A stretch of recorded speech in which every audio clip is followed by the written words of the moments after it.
Hello friends, കഥ തുടങ്ങുകയാണിവിടെ. ഒരിടത്തൊരു കുഞ്ഞ് ഒരാളുണ്ടായിരുന്നു. അയാൾക്ക് 2 പട്ടിക്കുഞ്ഞുങ്ങളുണ്ടായിരുന്നു. അതിൻ്റെ അകത്തെ ഒരു പട്ടിക്കുഞ്ഞിന്റെ പേര് കിട്ടു, ഒരു പട്ടിക്കുഞ്ഞിന്റെ പേര് മിട്ടു. ഈ മിട്ടുവിനാണെങ്കിലോ ഭയങ്കര കുസൃതിയായിരുന്നു. കിട്ടുവിനാണെങ്കിലോ കുസൃതി ഒന്നുമില്ലാതെ നല്ല കുട്ടിയായിരുന്നു. ഒരു ദിവസം ഈ കുട്ടികൾ നല്ലതായിട്ട് കളിച്ചോണ്ടിരിക്കുമായിരുന്നു. അപ്പോൾ അവിടുത്തെ അമ്മ വന്ന് പറഞ്ഞു, കുട്ടികളെ ബാ ചോറിനാൻ സമയമായി.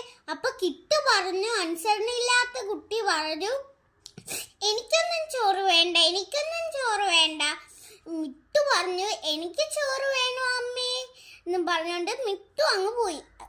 അപ്പൊ ഈ കിട്ടുവാണെങ്കിലോ ഈ പതുങ്ങി അവരുടെ കൂട്ടുകാരുടെ അടുത്തോട്ടേക്ക് പോയി അവിടുന്ന് ചോറൊക്കെ മേടിച്ച് കഴിച്ച്, പന്ന ബിരിയാണികളൊക്കെ മേടിച്ച് കഴിച്ച്, വളിച്ച ബിരിയാണികളൊക്കെ മേടിച്ച് കഴിച്ച് വന്നു.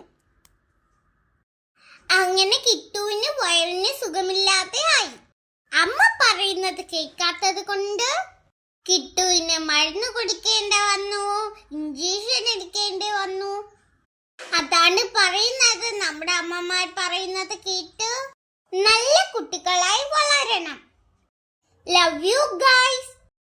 ഓരോ അമ്മമാരും നമ്മുടെ വഴികാട്ടികളാണ്.